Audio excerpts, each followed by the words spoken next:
Selamat malam untuk bapak-bapak, ibu-ibu, dokter semuanya. Pada malam hari ini kita akan webinar ya, seperti yang sudah saya sebelumnya. Kita akan menunggu beberapa yang lainnya ya. Kita tunggu 5 menit lagi. Terima kasih.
Oke, selamat malam Bapak, Ibu dokter semuanya.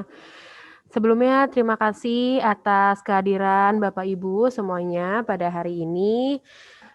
Sebelum kita memulai webinar pada malam hari ini, ada beberapa hal yang ingin saya sampaikan terlebih dahulu.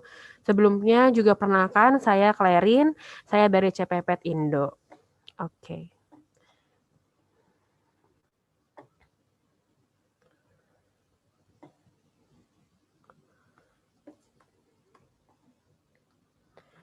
Oke, di sini diharapkan untuk Bapak Ibu dokter semuanya untuk mengganti nama loginnya ya sesuai dengan nama akun pribadinya dan tidak diperkenankan untuk menggunakan singkatan ataupun device handphone. Kemudian selama webinar berlangsung ini memang akan mute audio ya dan tidak bisa untuk share video juga. Namun untuk teman-teman semuanya, Bapak Ibu dokter, jika ada hal yang ingin ditanyakan bisa langsung ke fitur Q&A ya, bukan di fitur chat. Karena nanti akan kita lihat untuk Q&A sessionnya akan di fitur Q&A tersebut ya. Kemudian untuk bila nanti ada dokter Chloe atau misalnya ada yang lainnya memberikan pertanyaan dan jika ingin menjawab pertanyaannya bisa raise hand ya yang ada pada di tengah ya di fitur di tengah Zoom Bapak Ibu dokter sekalian. Dan jangan lupa untuk pada akhir video melakukan pengisian survei gitu. Oke. Silakan untuk Ci Herlina.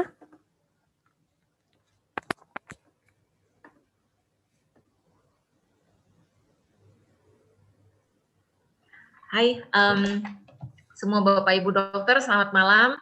Kita ketemu lagi di webinar bersama Bridge Pet Care bekerja sama dengan CPPet Indo atau PT Sumber Hidup Satwa.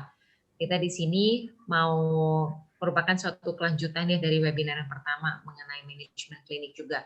Tapi untuk yang kali ini kita akan gali lebih dalam dari segi manpower. Nah, nanti yang expertnya nih, Miss Chloe akan berbicara mengenai hal ini. Sebelum kita masuk ke lebih detail, acara ini saya akan dipandu dan dimoderasikan oleh Pak Alul sebagai perwakilan dari PT Sumber Hidup Satwa. Mungkin dari Pak Alul, untuk semua acara ini saya serahkan. Sekalian bisa perkenalan itu Pak, PT Sumber Hidup Satwa atau CPPet Indo juga. Baik, terima kasih Bu Herlina. Good evening, Chloe. Hope you nice day.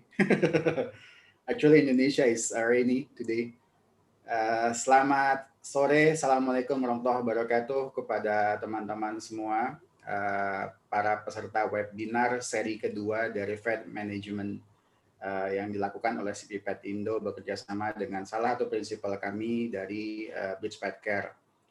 Bapak Ibu sekalian, sebelum saya mulai, nanti saya izinkan terlebih dahulu, saya mungkin akan mewakili dari manajemen CPPet Indo, refresh atau recall sedikit mengenai siapa sih sebenarnya CPPet Indo, kemudian siapa sih dari Bridge Pet Care.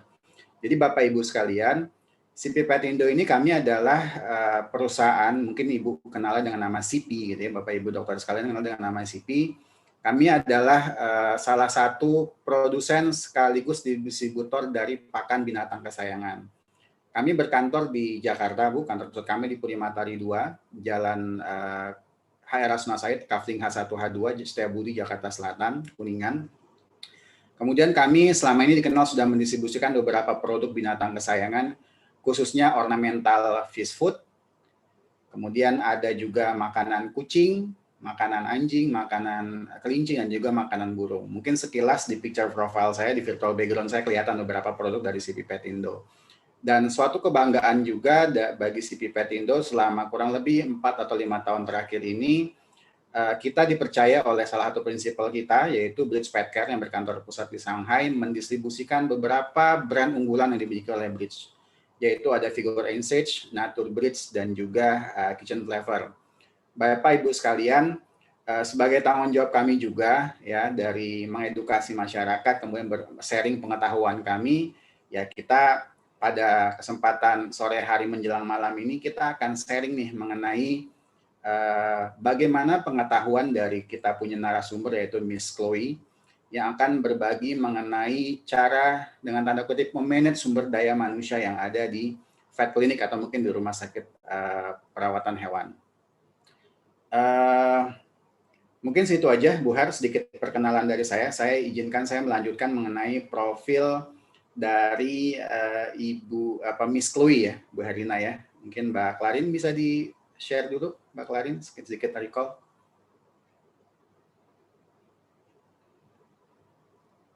Oke, Bapak Ibu sekalian, Bapak Ibu dokter sekalian, sebenarnya webinar kita yang sore hari ini bukan webinar kita yang pertama. Ini adalah kelanjutan dari webinar kita yang sebelum pernah dilakukan dengan narasumber yang sama juga, karena beliau ini memiliki kompetensi dan pengalaman cukup luas, khususnya di China sana atau di Tiongkok.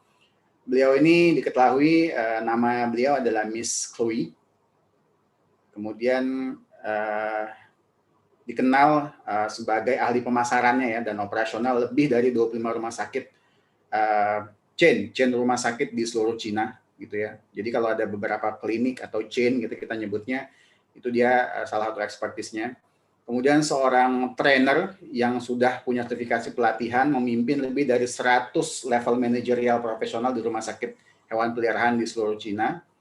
Kemudian beliau juga dikenal banyak membantu beberapa rumah sakit dalam mencapai kinerja tahunan terbaik atau pertumbuhan ya. Jadi secara bisnis beliau ini sudah cukup dikenal sebagai konsultan lah dengan beberapa portfolionya beliau. Kemudian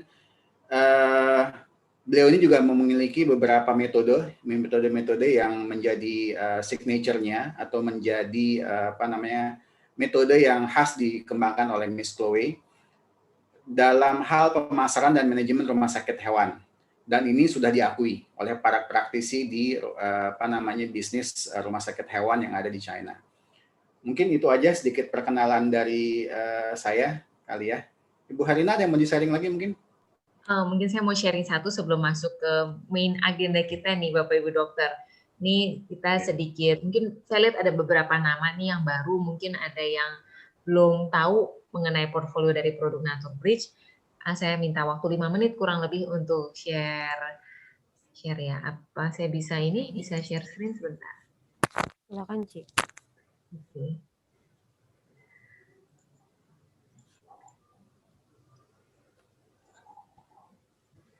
Pokoknya Bapak Ibu Dokter ini ya pantengin ya, ini materinya menurut saya bagus secara pribadi, bukan bergerak di vet klinik, cuman saya merasa ini banyak bisa diaplikasikan dalam hal manajemennya. Ya. Lagi nih manajemen sumber daya manusia Bu Herina ya, unik nih. Betul. Jadi kalau menurut saya sih ya Pak, kayaknya people selalu menjadi the main success, tapi juga jadi main problem. Saya ngomong gamblangnya gitu ya. Jadi kalau memang kita bisa mendapatkan kuncinya, key-nya bagaimana, menurut saya harusnya secara operasional bisa lebih baik. Dan semoga webinar kali ini benar-benar bisa bermanfaat. Yang paling penting itu. Oke. Nah, Bapak Ibu Dokter, saya sedikit sharingkan lagi, jangan bosan-bosan, pesan dari Naturbridge. Produk kita sebenarnya itu sudah, kalau vet produknya ya, udah ada sejarah kurang lebih sekitar 10 tahun di China, tapi produk untuk non-vetnya kita sudah masuk ke 18 tahun. Produk portfolio kita selain Naturbridge, kita ada Figure and Sage sama Kitchen Flavor. Figure and Sage ini ultra premium, Naturbridge super premium, lalu Kitchen Flavor ini ada di kelas yang premium. Nah, Naturbridge ini sesuai namanya, nature. Jadi kita menggunakan bahan-bahan yang alami, bahan-bahan yang bisa dibilang sangat rendah kimia. Nah, secara vet produknya itu kita menggunakan konsep integrative veterinary medicine. Jadi menggabungkan Eastern therapy dengan Western therapy.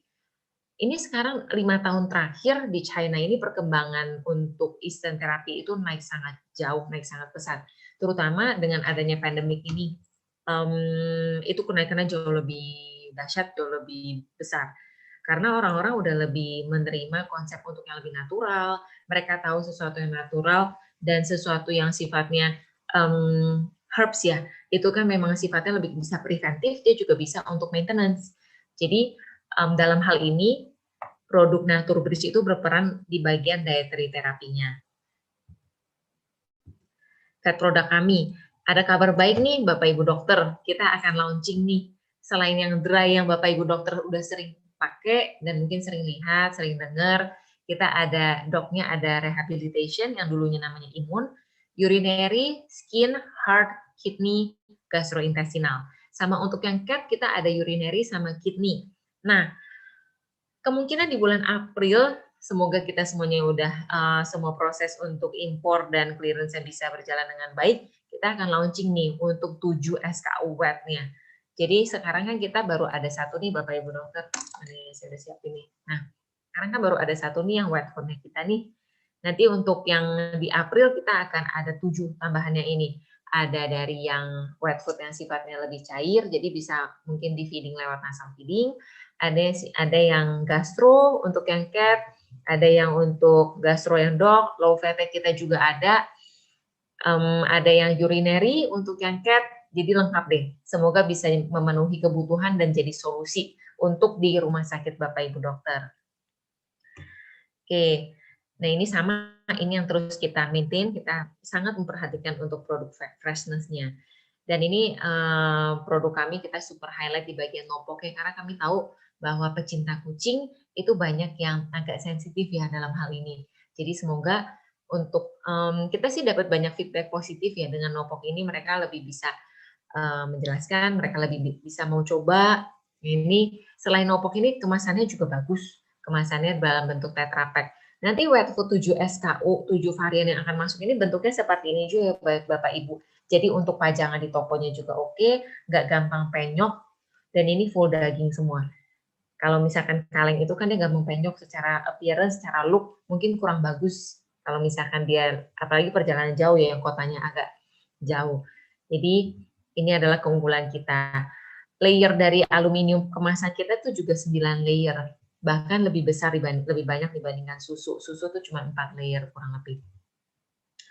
Oke, nah kita namanya perbedaannya adalah fast recovery dan imun. Ini produk yang lagi hits menurut saya, lagi banyak dicari. Kita juga kemarin sempat kosong, sempat beberapa kayak mau book dulu dan lain-lain. Jadi menurut saya ini wajib punya dan wajib dicoba di kliniknya. Karena palatabilitasnya juga bagus. Perbedaannya adalah kita ada Ganoderma dan Astragalus.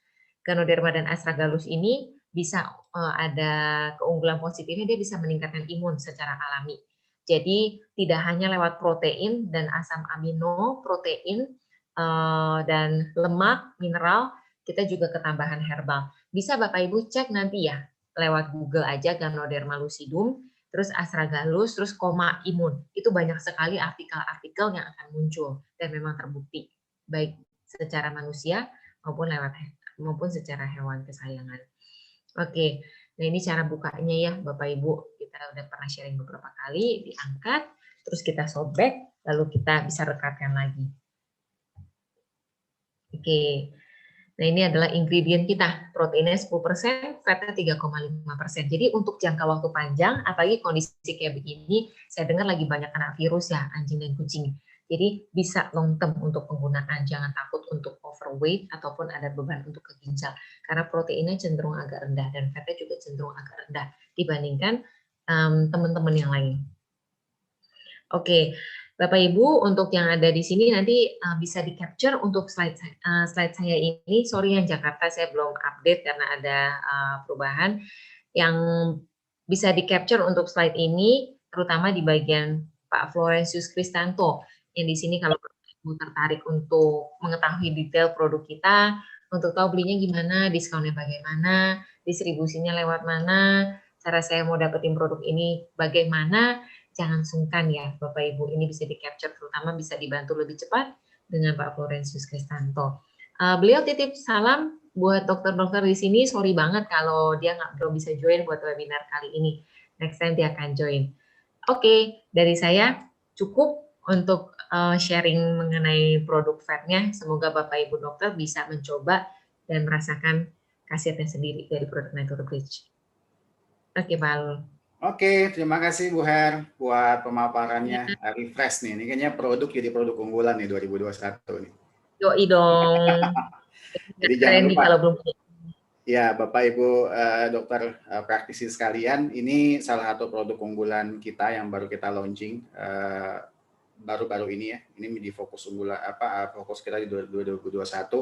Kita berharap produk yang kita tadi tampilkan, mungkin beberapa dari Bapak Ibu sekalian sudah kenal sebelumnya, tapi ini saya yakin dan bisa menjadi beberapa jawaban dari beberapa permasalahan klinikal yang ada di tempat Bapak berpraktek selama ini. Baik, Bapak Ibu yang berbahagia, untuk mempersingkat waktu, kita langsung saja kepada materi kita sore hari ini. Nanti yang akan share mengenai materinya adalah Miss Chloe. Chloe benar ya panggilannya ya, Miss Chloe. Ya, Tapi, hi Miss Chloe, how are you? Hello, good evening. Ya, good evening. Dan Bapak Ibu sekalian, dengan yang rasa hormat, nanti akan didampingi juga oleh Ibu Herina yang akan bantu untuk memoderasi. Jika nanti mungkin Miss Chloe, sepengetahuan saya, according to our experience, your English is very good. So, but I will ask Herlina to accompany you to translate. Perhaps there's any idiom or any sophisticated sentence so our audience could understand better. So, Ibu Herlina dan Miss Chloe, waktu dan tempat saya persilakan. Miss Chloe, please. Okay, thank you, Pak Alul. Chloe, you can start sharing your slide. So I'll still do the presentation in English or in Chinese, so Helena can translate. I think you can do it in English. Okay. In English, yeah. If some questions that it's quite hard to do in English for myself, so I'll talk to you in Chinese. Okay. So I will do in English in case there's some complicated thing. Then you can let me know if anyone in the in this video cannot understand. Then I can translate. Okay. Okay, sure. So we can do just one by one page. I'll do the quite summary in a glance for each slide. Okay. Okay. So, well, I guess some of you might have learned about my experience, and I think experience is useless if we cannot use this experience to make better business. So the following is some knowledge and my little understanding about how to use this knowledge in a vet clinic management. Because if you look into all these management books or schooling, I guess there's no school tells you how to do human resource management in vet clinic, because most education is technology wise, how to kill animals. But when you do start a business by your own, when you own your own vet clinic, you will face the problem because you are not fighting alone. You have many team members, so you have to understand the way how people work together, and then you maximize the power of human, then you can have good results in business. This is why we need to study and also to find out the best way to manage human resource. Oke, jadi manajemen ini sesuatu yang sangat kompleks. Kita mungkin bisa temuin banyak buku-buku ya mengenai manajemen di luar, tapi termasuk untuk produk-produk kedokteran hewan, mungkin akan banyak bagaimana cara untuk menyembuhkan penyakit, tapi nggak ada satupun yang bisa menyebutkan, oke, cara manajemen seperti ini adalah yang pasti berhasil. Karena semuanya itu tetap perlu ada adaptasi, dan kita baru bisa lihat ini hasilnya cocok apa enggak. Jadi yang Chloe hari ini sharingkan adalah pengalaman yang sebelum-sebelumnya yang dia jalankan di pekerjaannya. Okay. Yes.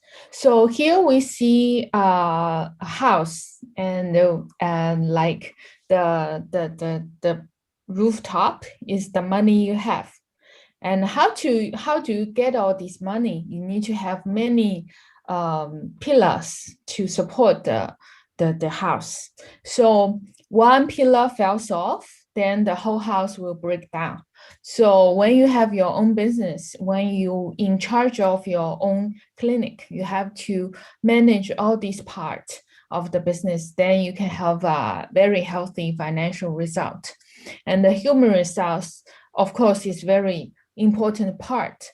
And I will say 60% to 70% of your succession based on something other than your technical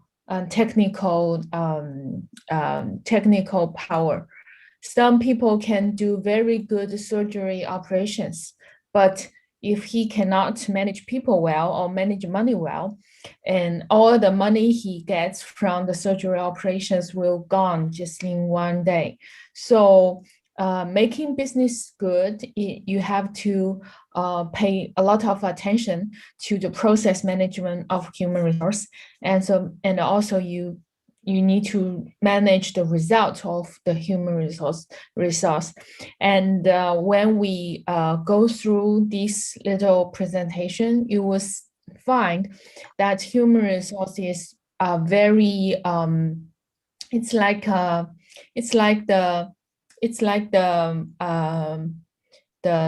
neural system of your body. It's in everywhere. It's in your head, in your arms, in your finger, everywhere. So every move you make in the vet clinic, you have to pay attention with the people who help you to do these actions. Oke, jadi secara simpelnya ini adalah sebuah rumah dan bagian gentengnya itu adalah ujung-ujungnya adalah keuangannya kita, keuangannya klinik. Dia sangat perlu didukung oleh pilar-pilar di bawah ini. Kalau ada satu pilar yang roboh, secara keuangan pasti terganggu. Dan secara 60-70% membuktikan bahwa pilar yang paling berfungsi dan paling berperan penting itu adalah HR, Human Resource. Kalau misalkan Human Resource itu dianalogikan seperti saraf kita. Jadi dia ada di mana-mana. Kita lakukan apa, dia yang bekerja, dia harus berperan, dia harus tahu fungsinya. Jadi itu yang harus kita pikirkan. Dan itu yang menjadi sesuatu yang fundamental. Okay, so we go next slide. Yeah, okay. Can we? Oh, I cannot control this one. Okay. Well, I asked Lena to prepare some questions. Maybe all the vets, they are interested in about human resource. And I found this question very important. So I put it in the first part of my presentation because someone asked how to have autopilot system in human resource. What I find very interesting is that this vet or this attendant, he used the autopilot, this word, because what I feel is the pain of I have to manage human in my vet clinic. Why cannot some system to autopilot to do it by itself so I don't have to pay any attention or make any efforts in this part? So please, Miss Chloe, give me some like the magic key to start the engine and it will go automatically. This way, because I read this question, I feel the pain. I feel the pain, whoever asks this question, he's very painful from managing people because I try to find I try to explain something how the human resource works in business, but unfortunately there's no autopiloting system in human resource. Just like when you have a baby at home, when you have your first boy, second daughter, when you have your children at home, there's no such kind of autopiloting education. It's the same thing because it's all about people and how people work together. So there's no autopilot system in real world in case of people business. So it's very unfortunate.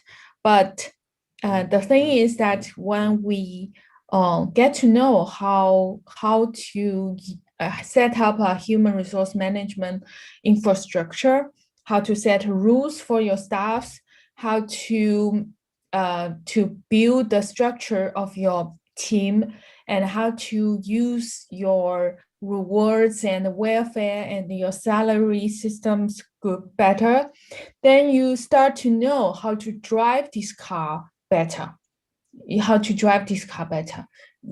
cannot imagine autopiloting with people, but you can master the way how to drive. And I think what I can do today is to give you a very brief introduction about what is a car, what is the car you have in hand in your vet clinic, what is engine and what is steering wheel and what is the wheels and where is the door and how to use the ring scratch. And afterwards, maybe you can try to fuel your car and try to drive for a while, and then you will read more and learn more cases in the future, but you will not get that scared and you will not feel scary about having to manage human resource. Chloe, I think you can do direct in English. So yeah, so I think it's better for your explanation. And okay, cool. So I will do it. And for any business, when you start up, and maybe you only have 1 or 2 or 3 people, and in that kind of situation, it's very easy for you to manage the team, because maybe you are very close friends, your classmates, or maybe you are just couple, and it's very easy to communicate, and you have this dream of building a business together. So maybe you must have many things in common, so it's very easy to manage. But when does it get very hard to manage is when you move from a startup status to a collectivization part, where you have to hire employees and you have other people join you, and they came here working not only for they like this business, they are here for money, and they are here to spend the time to exchange for money. And then these people may have different understanding of this business with you, or they are not so loyal or stick to this business like you and your wife or your husband or your cousin or your classmates for 10 years. So this is where the business gets difficult. And then in every stage of this, the challenge from every different places, like when you have one big vet clinic, you have different function teams, and you have to standardize everybody's procedure, and everybody's doing different works, and then you have to standardize every regulation. It's very hard. And then maybe when you move to the second clinic, you have to partner with other people to build a very small chain. There comes some other challenges. So many people feel it's very hard because they use the way how to manage human resource of the last stage, the previous stage, and then they use this kind of methodology in the new stage, then they will feel it's very hard. For example, you use the way how you manage people, how you treat people with your first, say your first partner is your wife. He's very good assistant. She's very good assistant, and she is very good receptionist. Then when your clinic grow big, you have to hire an employee to do assistant work, and a second employee to do the receptionist. Then you find that they don't work as hard as your wife, and then you feel frustrated, and then you feel why I should pay him or her so much money, and she's not even like half good as my wife, and then you will feel very frustrated. But in fact, these people, they are employees and they're here to work to get the salary, and they spend 6 or 8 hours every day in your clinic, but they are not your wife. And your failure in work doesn't make any hard feelings for them, because they don't have a co-life to work with you in the future. So you have to treat them as a real employee, and you have to use different standard to measure their work and their efforts. And if you still treat them like how you treat your wife, or how you ask your wife to do, then they will feel very frustrated too. And when the staffs feel very frustrated, then you will have a very bad culture and a very bad atmosphere in your clinic. Then you cannot hold them in your team, and they may be rotating very fast. Then you will have to spend a lot of time in human resource management, not because you are developing, but you are coping with everyday life. Then that will harm your business in the long run. So bear in mind to really look into what kind of standard what kind of stage of the business you are having now, and then try to make it clear with what kind of human resource management I need to have now. And it's not like what you have last year or the year before last. And if you feel very, very challenging, and you feel what the problem I'm having now is something I don't have to face in the past, and I would say congratulations, because you are moving on and you are in the new stage. And don't be afraid, because you solve this problem and then you can move forward even faster. Okay, so maybe next page. Okay, so let's see. Here are 6 modules of HR management.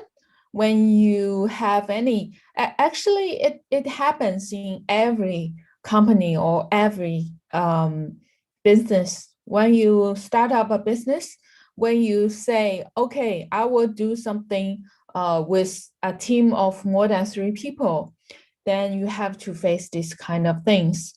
But in different stages, the challenging is different, and it depends on the scale of your team. Say you have a vet clinic of 6 people to 8 people, it's easy, and maybe you don't have to worry too much about, say, the labor relationships, because you are very close friends. But when you have maybe 3 or 4 vet clinics in hand, and you have over, say, 50 staffs in your company, then you have to worry a lot about HR planning and how to do very fair performance management and how to make good labor relationships. So I will go through all these 6 parts, and maybe you have your own specific questions. You can leave in the chat room, and maybe we answer afterwards. Okay, so next page. Yeah, first of all, HR resource planning. Well, no matter what kind of business you have, you start with planning, and also you start with planning how many people you need to have in your team, and what kind of jobs are they in.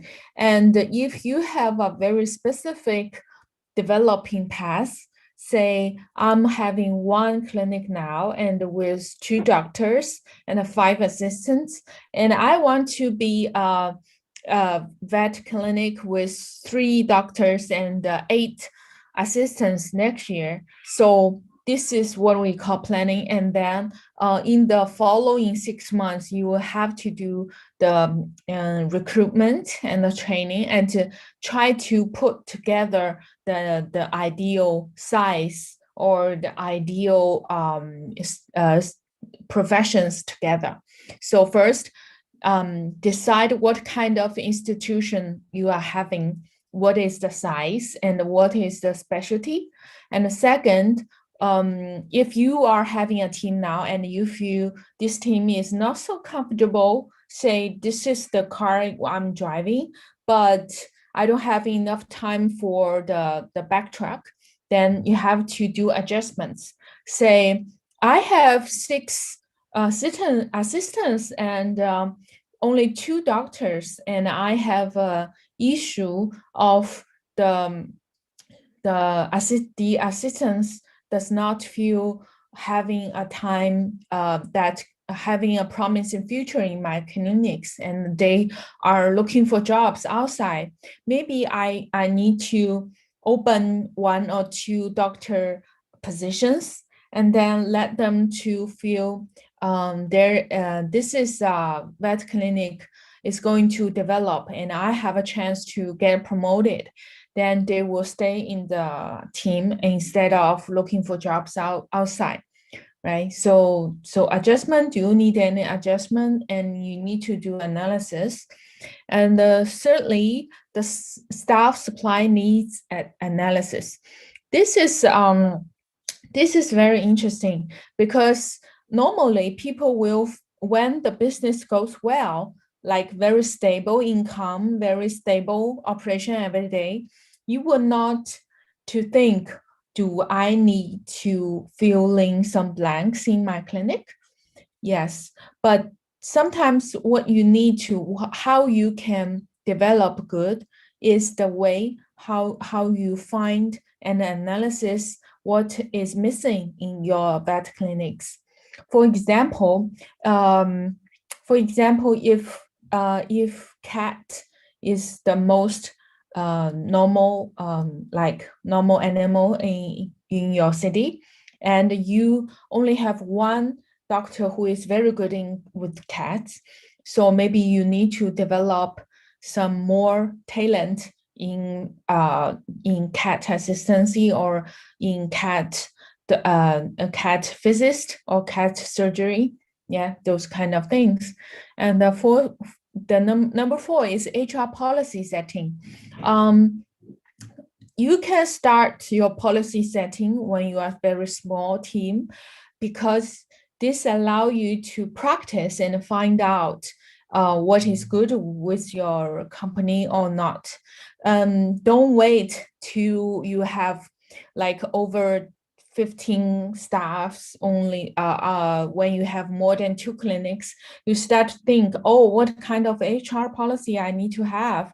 Oh, I cannot be the only person who decides who gets more salary or who gets promoted. I need to set up a policy. You set a policy beforehand, then when you grow big, everybody trusts you and trust the policy instead of you. So we can have a very a company or an organization that is operated by policy and regulations instead of the boss's idea. Okay, so number 5, HR resource management budget, and always bear in mind when you do a business decision, no matter to reconstruction your vet clinic or to buy more machine or to develop another chain store to calculate how much you need to spend on human resource. It's not only the salary, but also the welfare and the management cost you have to pay. So this allows you to see your business really clear. Okay, so, and the next page. And here I try to put a human resource planning chart. I don't know if it's suitable with the vet clinics in Indonesia, but this is something I have when I manage my chain vet clinic system. We have a very clear career path for intern assistant to expert doctors. This is what they when they do the doctor line, and also for people who are major in beauty and who want to be super groomers, and they have a career path from intern assistant and grow to super groomers. And they we decided when they maybe the 3rd to 4th year, they become senior assistants, they will have a chance to decide if they want to go professional or they want to go management jobs. Because when you have vet clinic and if you have more than one clinic, then you have to train professional operation manager or the hospital dean, and then to manage all these clinics. So you don't have to be the person who decide every detail of your clinic. So we set a specific time, and we let every junior our staffs, when they take part in our job, our clinic, they know, okay, I can start with a intern and junior assistant, and maybe by 3 years, I have a chance to decide whether I go professional or go management. Then they will bear in mind to find, oh, what kind of job is a vet clinic operation manager does. Or maybe I'm no good in management, I will go professional. So they can decide beforehand. So if you draw very clear career paths for your staffs, they will be more confident in working here, because they will know what my future will be, and they have time, and they know how much time they left to make decisions, instead of I'm just here every day 8 hours, I get my salary, and maybe 3 years later I don't know where I am, because I don't know even whether this vet clinic even here. So this is very important, and try to make your own career path for every job in your clinic, so your staffs will know what is the future to go with you. Okay, so next page. And this is also one question I received. What is a suggestion for best organization structure in vet clinic? Well, this is also a no answer question, because I don't think everybody can say what is the best organization structure in any company. It's just like what is the best composition of husband and wife. Every family is different. Some wife cannot cook, but they can have very good family together. So this is not, there is no specific rule, but I guess you need to decide what kind of vet clinic you are having now, what is your major customer, and what is your operation hours, and what kind of customer you are facing. I'll give you an example. There are vet clinics in Shanghai where one customer goes into the clinic and the professional doctor will treat him or her for like 3 or 2 hours per person. And this is one style, and this clinic is very, very good clinic. And also you will see vet clinics in Beijing, also having over let's say over a million over 1 million RMB every month, very high income. These two clinics are the same, like very, very high income clinics. In Shanghai, you will find one every day, no more than 6 customers, but every customer, they will have a doctor to give consultations and but checks and all these laboratory treatments for like 2 to 3 hours. But also one in Beijing, you will see like over 200 customers in one day. So every customer maybe only see the doctor like for 10 to 15 minutes. But this clinic also have over 1 million RMB income every month. So these are very different. So you, first of all, you decide what kind of clinic you want to have. Then you decide what kind of structure is it. And here I give some brief introduction about the ratio between assistant and the vet doctors. This is what we have in Shanghai when I manage my chain vet clinic. Normally 1 doctor, 3 assistant. This is like the standard. And in China, in our by regulation, by government's regulation, you need to have at least 3 vet doctors in one clinic. Otherwise, you don't get a license to operate this practice. So at least you have 3 doctors, and then you will have 6 to 10 assistants. So in Shanghai, it's only the basic size of a vet clinics is around 12 to 15 people.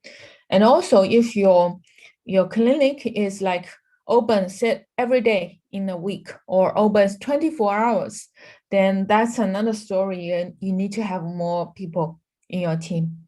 Okay, so next page. Okay, so this is also asking the size or structure of the vet clinic. So how many people and is efficient? So I give you some examples. It's like the normal size of the vet clinics in Shanghai, in China. But you also need to calculate how many consultation rooms you have, how many consultation rooms, and how many how much time you need to operate. If you having 24-hour clinics, then that's very different story. And if your clinic is very good or famous in surgery operation, then you will have more people. So not only in the operation room, but also in the inpatient assistancies. So these are like 3 examples. Will we get a PowerPoint after seminar? Oh, this is what I don't know. Okay, so next page. Okay, what is the suggestion for? I have done this page. Yeah, next one. The recruitment and allocation. So I will go through the the parts first, because and you can read there are 8 points about recruitment. And what I give suggestion, because many principal of vet clinics also often ask me how to find good people and how do I do recruitment? Why I am always short of hands. I'm always short of people. What I often ask them is that, first, do you really clear about what kind of people you need in your vet clinic? Do you have a very clear job description of every position? And do you have a very clear definition of the way every job, how they co-work together? Sometimes you find yourself like always recruiting, always looking for people. It's because your people are losing like every day, every month. Every month people say, I don't want to do this job. Sorry, I find better job. Or they just lying saying, I'm going back home and I don't want to work in this city. But next month you find him or her working next door or working in a vet clinic outside. Why? Because the reason why you lose your people is the thing that you need to find out. And the most possible thing, I don't know if it's the same in Indonesia, but in China, it's very often, first, you don't have clear description of every job.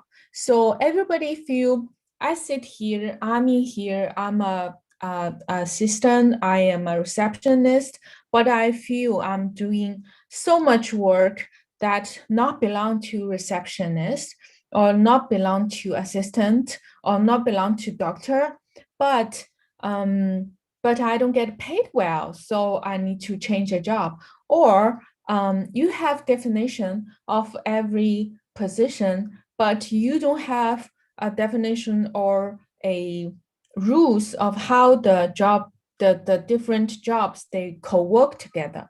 So they fight every day, and when you are not looking after them, then they have power collapsing. So they feel, okay, then I'll change a job. So finding out these kind of signals is very important.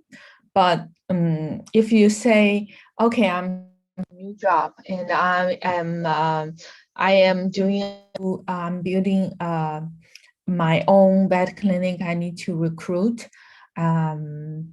You start with your recruitment needs analysis. What kind of people you really want? Ask yourself, not only the education background, not only gender and age, but also many other criteria you need to decide. And the job analysis and the capability analysis, what is the most important for you to define? And then you can only find people when you have very clear definition. Number 3, recruitment procedure and strategy. And this is what I will show in the next slide. It's not only where you try to hunt all these people, but also the way you do your interview and when these new staff on board. Like the first week is very important. I see so many people, they try very hard in recruiting, but after 3 days, the new staff saying that, oh, sorry, boss, this is not what I want, and I want to leave. It's like you spend so much time and effort to ask a girl to be your girlfriend, but once the girl say yes, and then you lay back and doing nothing, and then you can never expect that kind of relationship will go long. So to make the new staff really stable and very feel very hopeful and feel very joyful working with this new team is also very important to build a very good reputation of your team.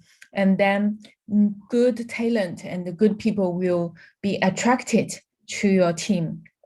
And number 5, recruitment platform analysis and selection. This is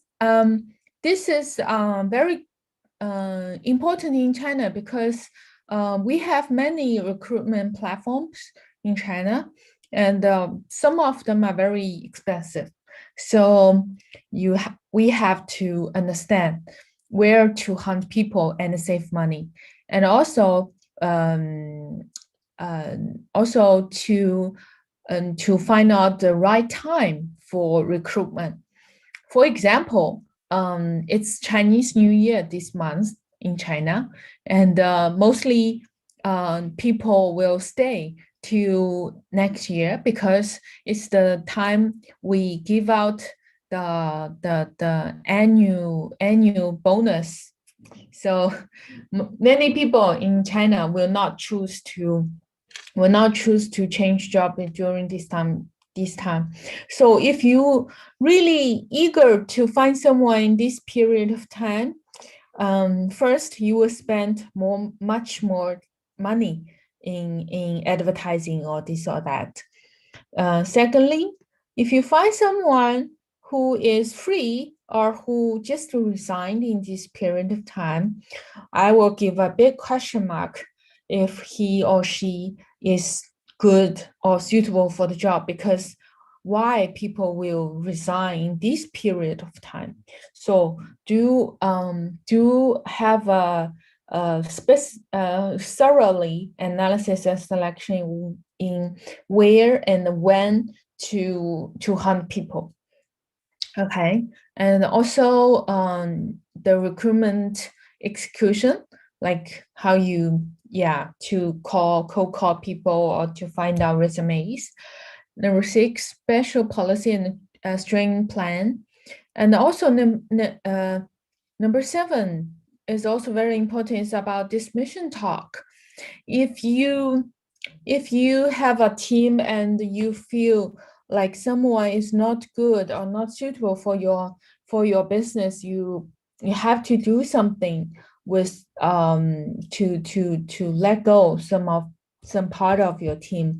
This is also very important because if you don't do this well, you will harm your team and do very bad. It will be very bad for your word of mouth reputation. Yes. Also, maybe it harms some other staff that you really like or really cherish, and maybe they go together, then that's very bad for your business. And then lastly, reduce employee loss. This is like what I have said. This is the most important. If you feel very painful in recruiting, then you try to hold your good staff around you and don't let them go. So you have a good team with you. Okay, so next page. Okay, so when you starting to recruit people, then, or if you have team, and in Chinese we call 天下没有不散的宴席. There's no dinner or no banquet that without an ending. So every for people relationship, it's always we have a start, then you will have an end. So for staffs in our company, then or in your vet clinic, you start with interview, and then onboard, then probation, then promotion, then rotation, and you will face many times of salary adjustment. Then people will leave. No matter how, people will leave. And so this is what you always bear in mind. Like me, I have worked for like over 15 years, and then every staff in my team during their interview, actually during this very first step interview, I will let them know that I try to recruit you, I try to hire you in my company, in my team, but there will be a time you leave me, leave my team or leave my company. And then what I can do is that when you leave this job, when you leave this team or leave this company, you will be a better person or better, more professional people afterwards. And if you spend like 2 years or 3 years in my team, you will be better than those people who spend 2 years or 3 years with some other companies. This is the most valuable thing you work with me. So what I say is that when you do recruitment, you also need to let your staffs or potential staffs to know what is the value to work with you, to what is something they can take when they leave this job, other than salaries they have earned during this 1 year or 2 years. So this is, if you can be very clear about the value you can bring to them, then I believe from the starting point, from the interview, then they will know, okay, why I choose this company, why I choose this boss. And this makes you better than some other employers. Okay, so next page. So, well, talking about recruitment, people will be, the target is to find quality people. So first to define what is your definition of quality people. Yeah, quality people. And you be specific and don't write more than three standards. If you have to recruit a job, just name three points that you find. And then you have to take something, not take all your needs. For example, I'm here, I want people with 10 skills. Yeah, because I'm a vet clinic, I'm a small vet clinic, I cannot afford so many people. So I want 1 people with 10 skills. This is very ideal in your mind.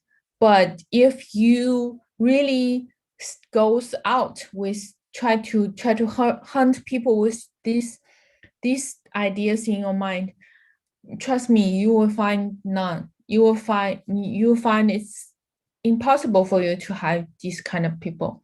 So you have to divide your needs. And if you only have one, if your money, your budget is only capable for recruiting 1 people, then you write your 10 requirements down. You pick the most urgent and the most important three, and try to find people with these 3 skills. So this is what you have to do. Like when you develop, you try to satisfy your most urgent requirements. So secondly, for many pet hospitals, this is like what I have mentioned. It's always because you lose people. If you find you always recruiting because you are always losing, so find the reason why you lose your employees first, instead of trying to pay so much time and effort in recruiting. Okay, so and in China, I don't know if it's the same in Indonesia.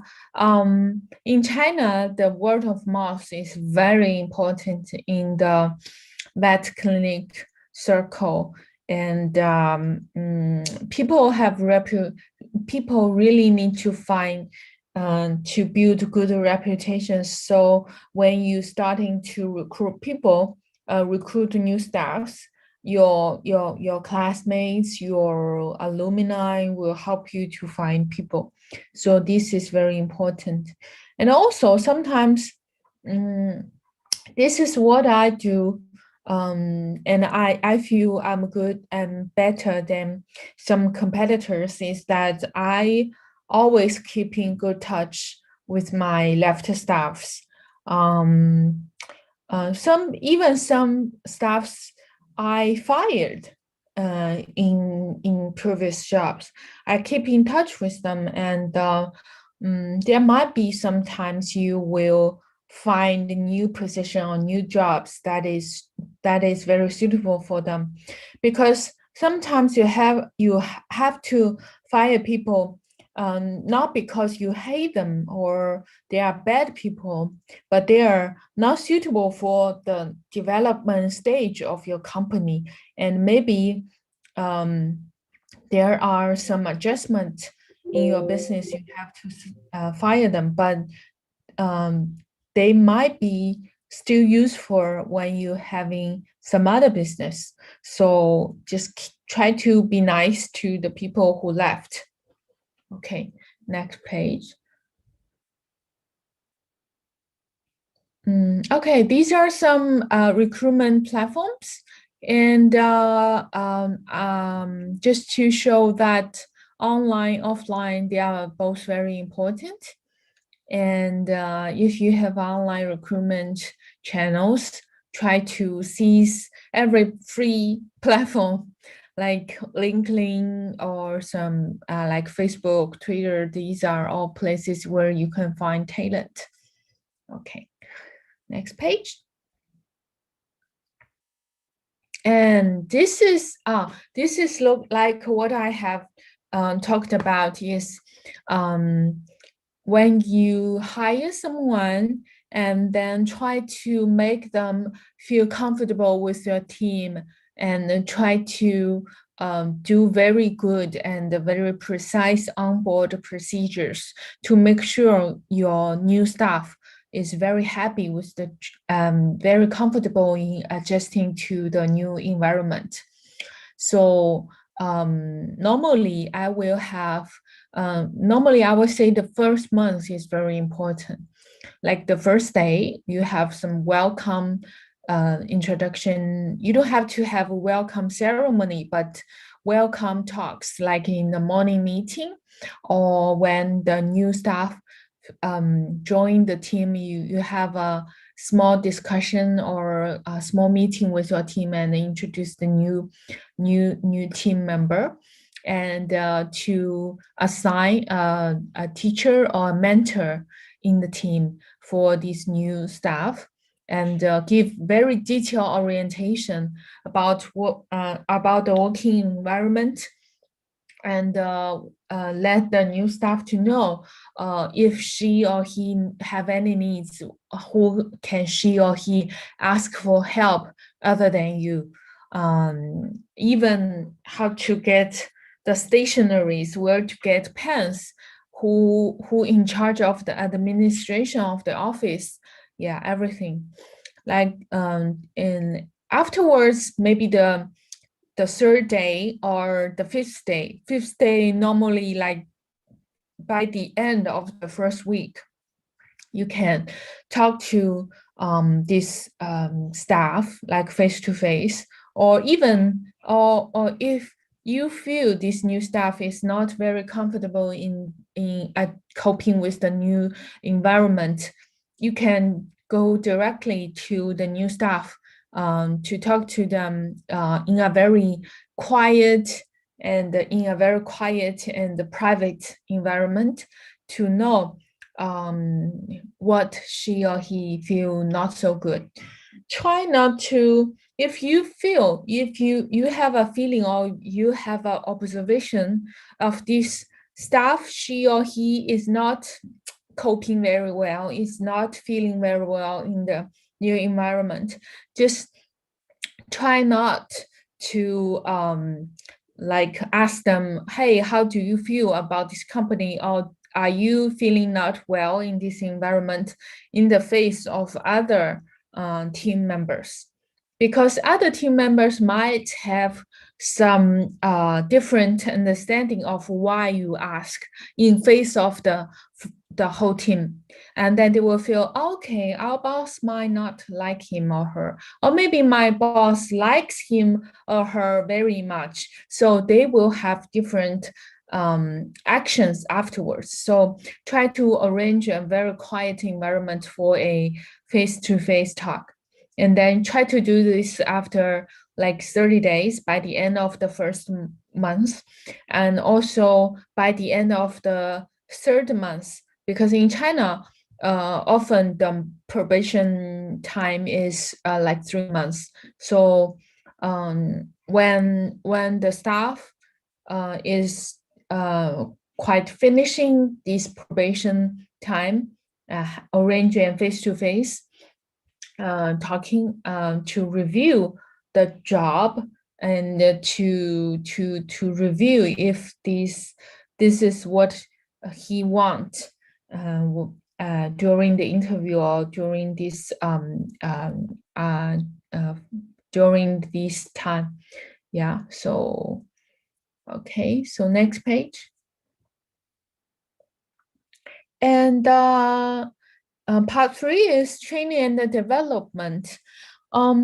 This is very important because everybody goes to work not only for salary but also for self-development. And also, if you are an owner of a business, what you want to see is to develop your business and earning more money or earning more reputation and develop your professionals, develop your skills. This is your aim.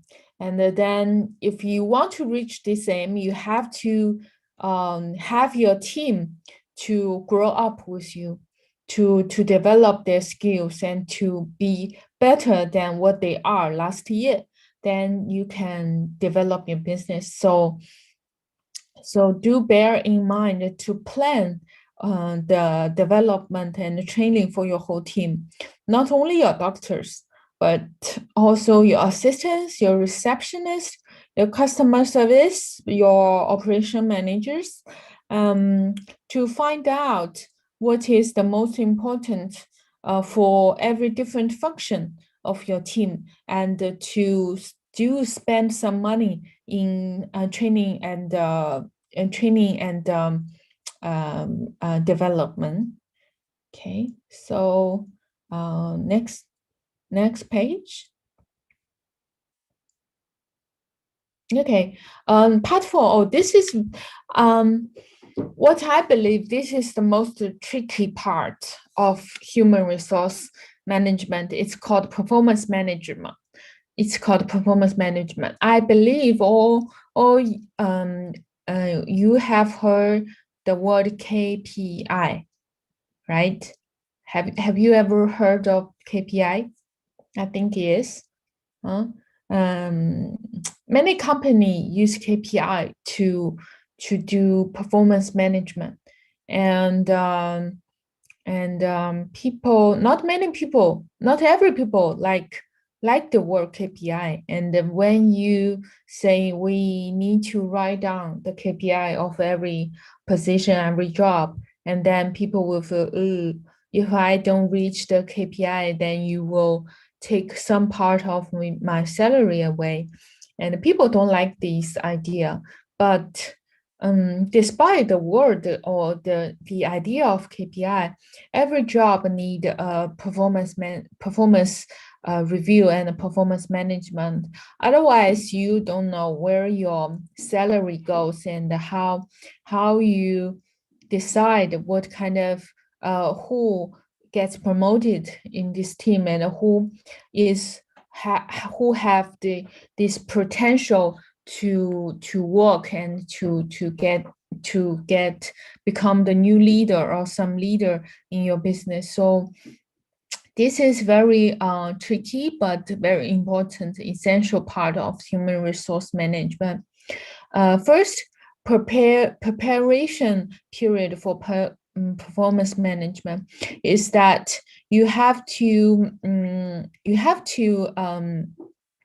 have a plan or have a roadmap of what kind of performance management you want to have in your team, and what is the performance you want in your team, and what is the performance standard of your business development.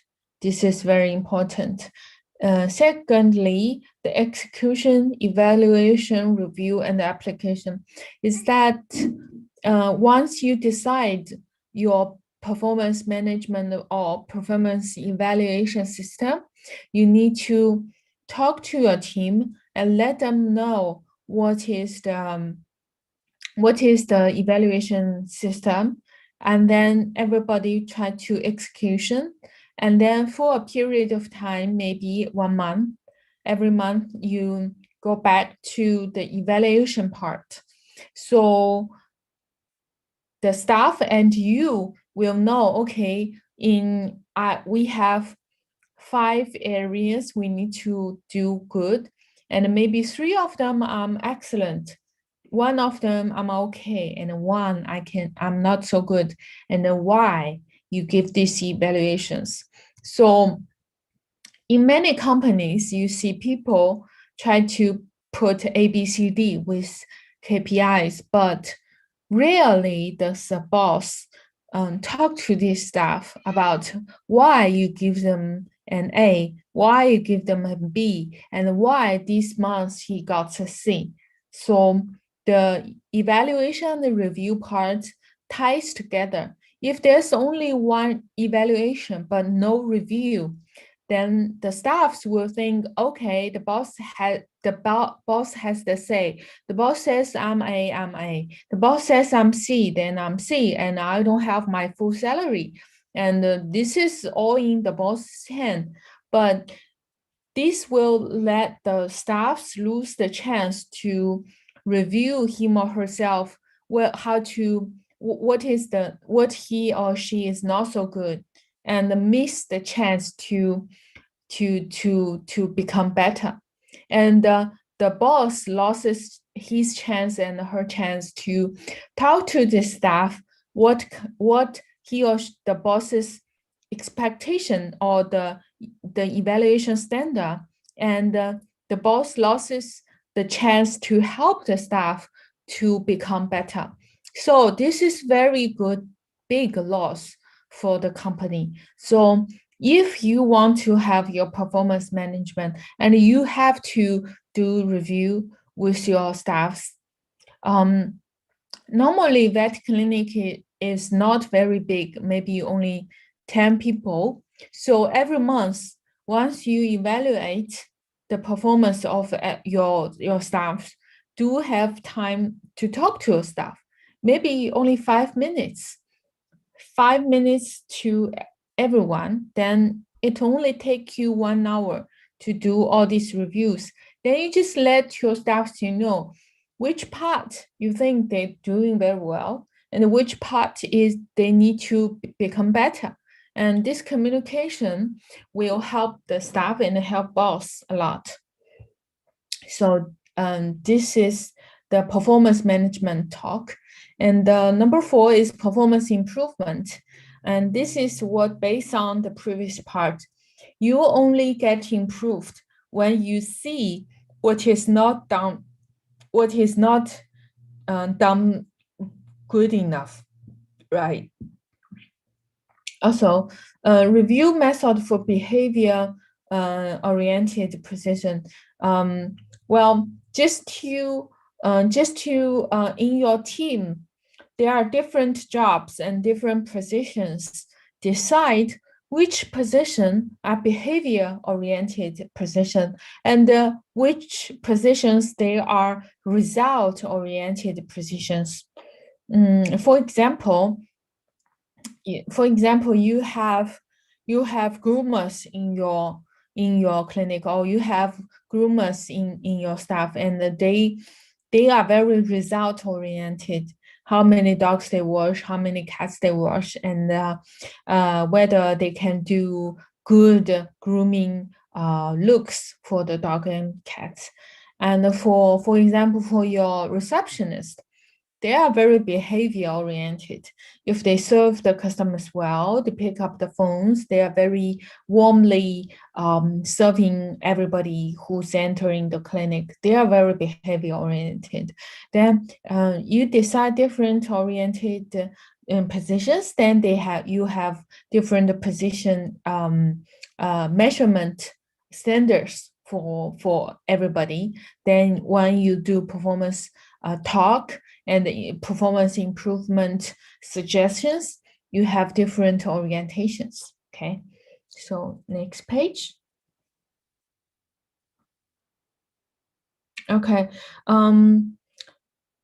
this is also one question I have received by Helena. The question is that reward and goal mechanism for human resource. When you become the boss of the business, then you have a very strong power in your hand is to give reward and to give goals, and try to use this magic wand very careful. And when you talk about rewards, many people think about the material reward, and also like the bonus and the salary, this and that. But when I read a book, like many years ago, I read a book by a very famous management professor in China. She wrote a book about how to manage your company, and she in the reward part, she said the most there's one reward method. There's one reward method often forget by big bosses or bosses. That is applause.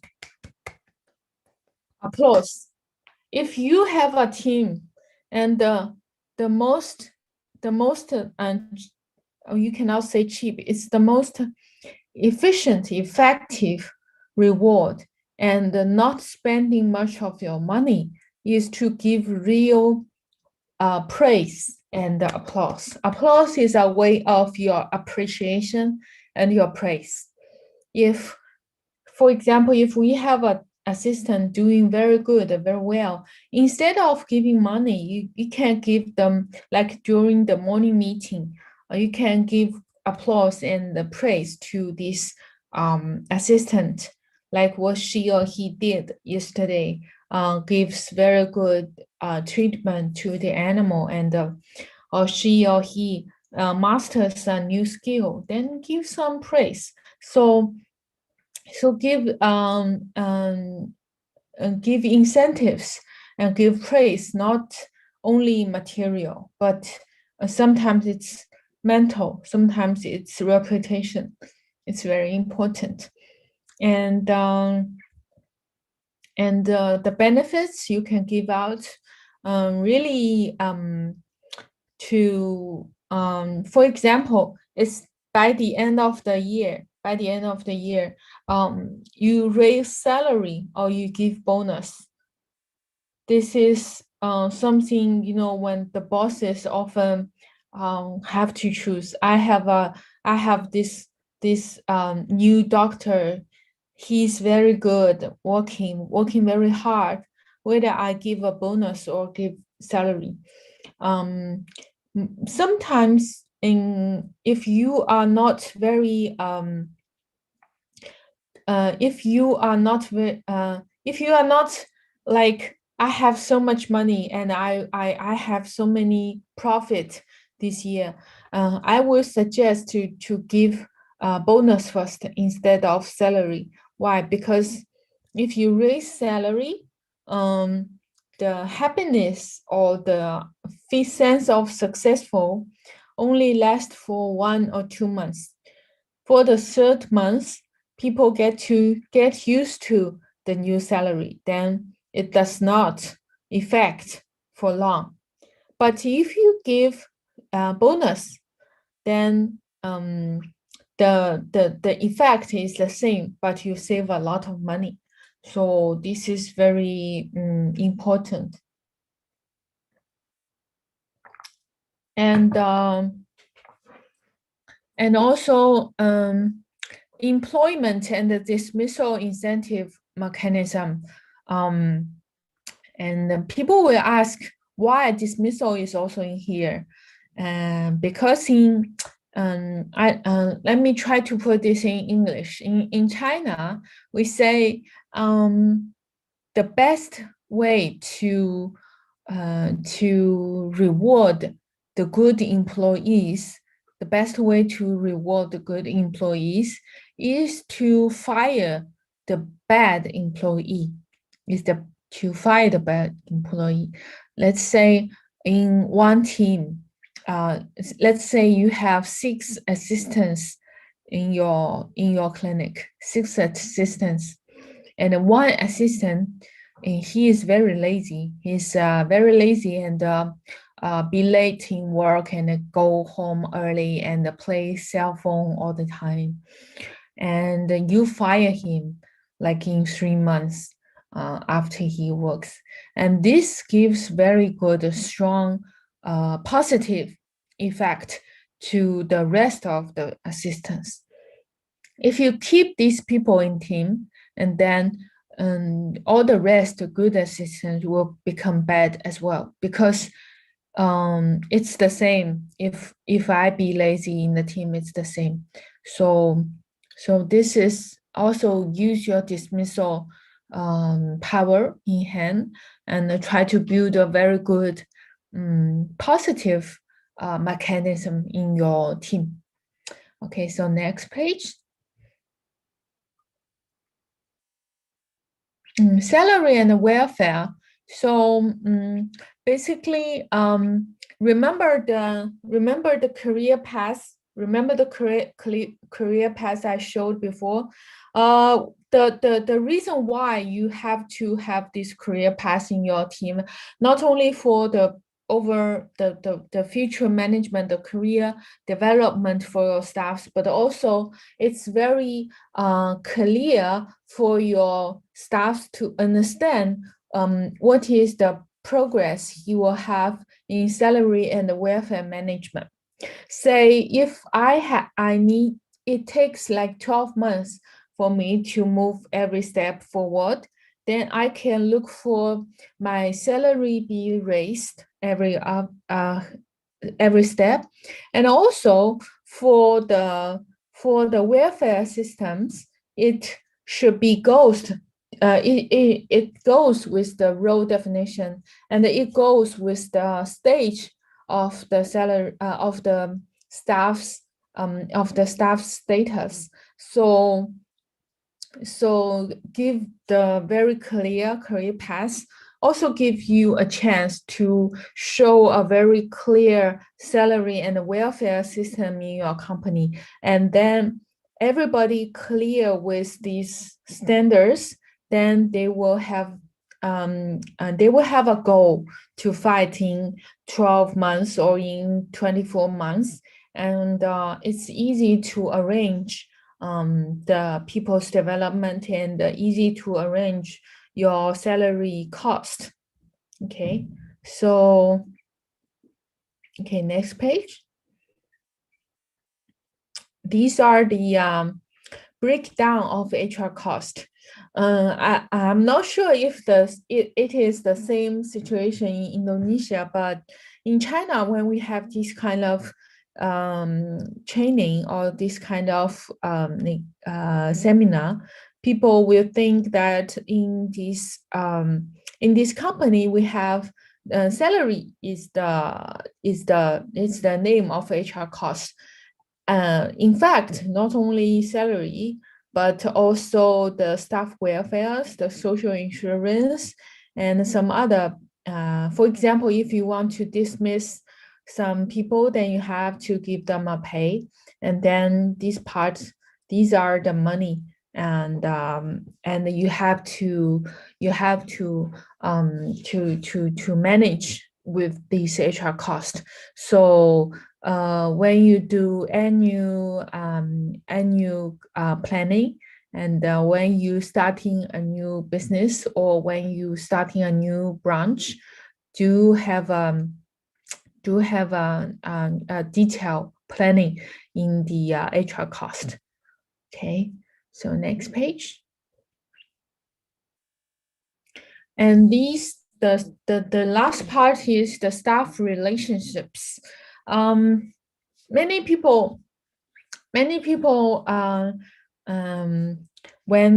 they start a new business, when they suddenly become the boss of a company, they feel, oh, it's not the same, because when he or she was the doctor of a clinic, he only had to take care of the relationship between the clients or the customers. And then if he or she become the boss, he feel like, so he's the most lonely people in the world, because all the people around him or her is the staffs, and he cannot talk to them like they talked before. So this is if you stand on the opposite side of your staff, then you will feel very lonely in this business or in this company, in this vet clinic. Try to sit aside with your staff. Sit aside with your staff. What your staffs need and what they want and what they want to move forward. Just go with them. Then you will achieve a win-win relationship with the staff and the company. So try to build good relationships with your staff, but you will never be like the colleagues or the classmates with them because you are still the boss. And you have to keep your power and your profession, and you need to stand firm that you are the boss and you set the rules. So this is very tricky rules. And here you can see before you start your business, do have a study with the labor law, the country law of your local market, and your employment laws and regulations. We see many people, they start their business with their classmates, their alumni, to start a vet clinic. And then they are fighting they are very good brothers and sisters. They do very good business. But afterwards, when the staff have some fights with the boss, then they will take out the laws and the regulations and try to they go to the judge to ask for money. Then they will say, oh, I treat you like brother, why you treat me like this? Because you could prevent this kind of situation by study the laws beforehand. And after that, make sure every step you do in your business it doesn't against the law, right? And then after that, you set your own corporate rules, your own corporate playing, yeah. And then in the small team, try to build good relationships and create a good atmosphere in your company. Okay, so next page. And many people will say, I don't know if it's the same in Indonesia, but in China, many small clinics and vet clinics, they call it family. They call it, we are working here, we are family. And then harmony culture is very common in China. And I think it's the same in all Asian country, we cherish and we try to maintain a harmony situation by loyalty and competitives and family is the key, or harmony is the key to all success. But this will also create a very embarrassing situation when people to get too close to each other and they lost their power in pursuing new challenges. They lost their competitives. They lost their will to exceed.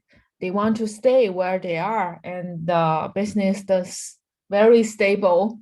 And when other people goes ahead, your business is always stable. So this is not what we want. So basically, you can, if you find it's too harmony in your vet clinic, try to do something like sportsmanship. Try to award the best, award the one who can break the even, to break the peace, and try to create competitive atmospheres by let's say using your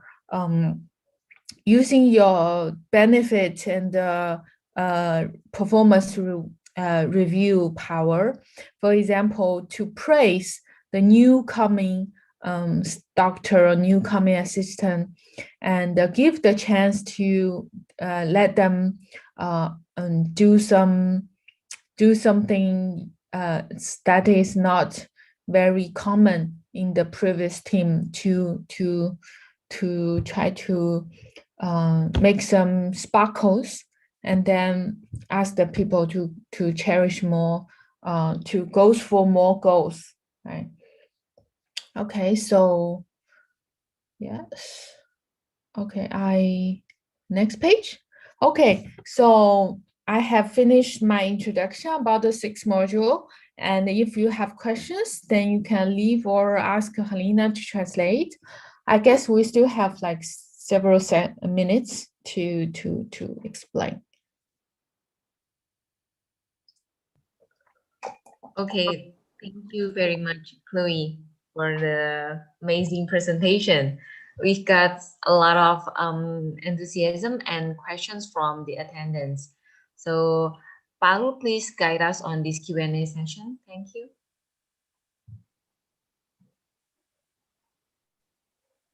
Okay.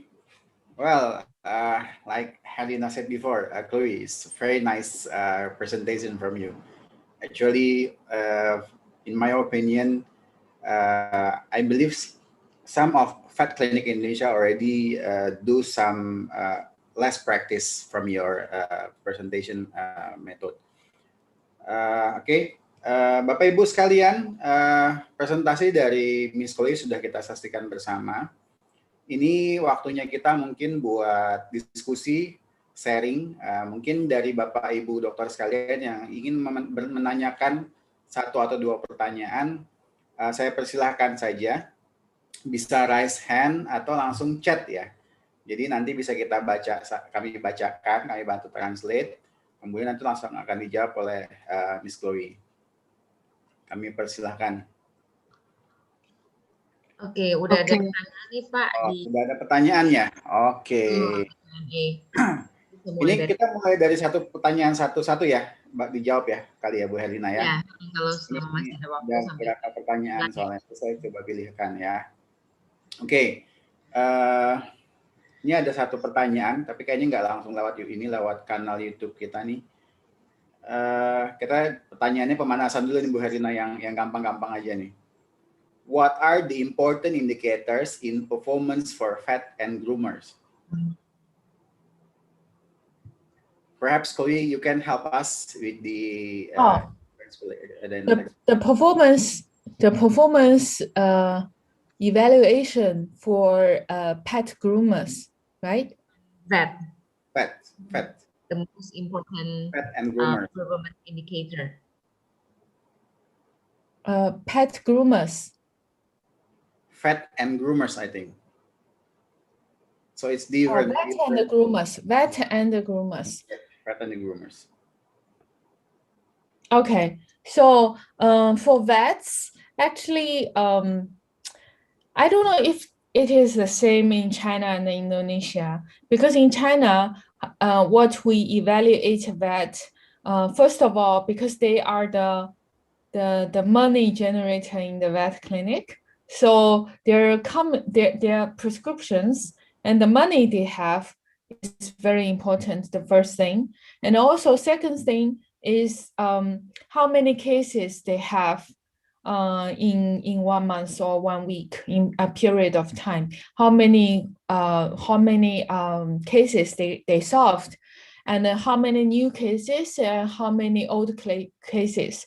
For example, if one vet, all his cases, new cases, no repeat cases, then you can say people are not satisfied with his or her service. So this is definitely no good. So for a very stable vet clinic, normally like 60% to 70% old cases and 30% to 40% new cases, that's very healthy status. But if one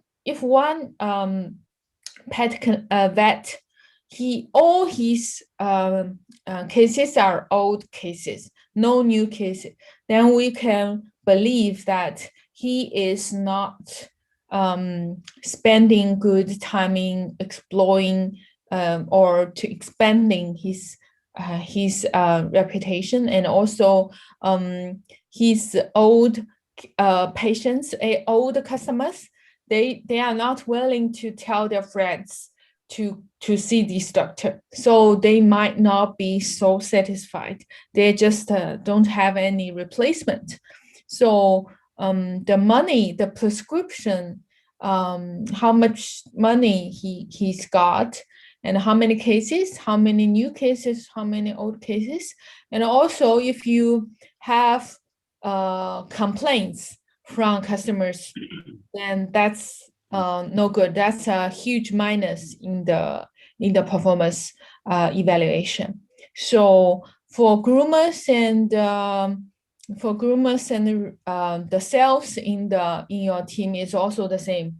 The money he's got, the first thing, and the cases or the customers, new customer, old customers, and the complaints. These are the four major parts.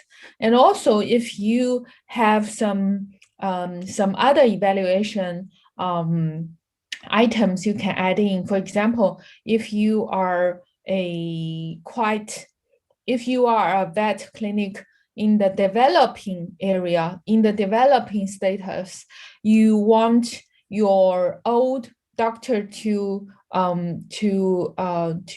give lectures, seminars, to bring some new doctor assistant to move forward, then you can evaluate how many in-house lecture he or she gives to the whole vet clinic, or how many case he shows to internal lecturing. And you can add on some other criteria what is important to your vet clinic for the time being. But I believe the previous 4-1 is the major measurement. I see. Thank you for this very detailed explanation, probably. Okay, the second one, I think is quite interest for me as personal. The clue is hi miss, is from our colleague Mr. Rizky Binol. Hi miss, it was very wowing me that you said about applying KPI in clinic, considering like it is a company standard. Please detail us also about work-life balance implementation to such kind situation, especially as a vet. So our colleagues asked us about the implementation of work-life balance. Okay. Perhaps in do you copy for the concept of work-life balance? Well, the first thing is that applying KPI in clinic, considering it's like so. This indicates that in many clinics we don't have any KPIs, right? Okay. Okay. Yes. Okay. Okay. Well, so KPI means key performance index, right? Key performance index. So basically, if you manage a team, you need to understand every position, what is the key performance for every position, and you set a measurable index for all these performance. Then you can tell why Helena is better than Chloe, or why which part Chloe does good and which part Chloe does not so good. All right, these are measurable ones. So this is very important. And if you, for example, let's give a very detailed example. If you buy a ultrasound machine in your vet clinic, you pay some good amount of money. You have an ultrasound machine in your company, in your vet clinic. How do you know if our everyday practice gets the money back? How do I know the return of my invest of a ultrasound machine is valuable, is good? So we have a key KPI for the vets. How many ultrasound he or she needs to do? Like every week, 3, or every day, 3. You need to calculate. And then you give this target to your doctors. Then they bear in mind. Then they will find a way to do ultrasound. And also we know ultrasound is very tricky. If you do more, then you read more, then you have more experience. If you only turn on the ultrasound machine like once every week, you will never master. You will never master the ultrasound. So this is very detailed. So try to for example, how many cases, new cases, old cases, and how many